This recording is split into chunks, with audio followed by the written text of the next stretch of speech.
Hi అండి. Blouse front పార్ట్‌కి మనం ఉక్కు పట్టి స్టిచ్చింగు. ఇది రైట్ సైడు ఉన్న ఫ్రంట్ పార్ట్‌కి జాయింట్ అయితే చేస్తున్నాము. పాదం ఖర్చుతోటి జాయింట్ చేసుకోవాలి. ఈ పట్టి వెడల్పు 2 ఇంచులు ఉండాలి.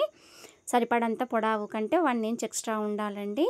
ఈ పట్టీని క్లాత్‌ని తిప్పుకొని ఇంకొక స్టిచ్ ఈ పీస్ పైన పడేలా కుట్టుకొని రెండవసారి కంప్లీట్‌గా ఫోల్డ్ చేసి రఫ్ చేసుకొని కుట్టు వేసుకుంటే ఉక్కు పట్టి రెడీ అండి.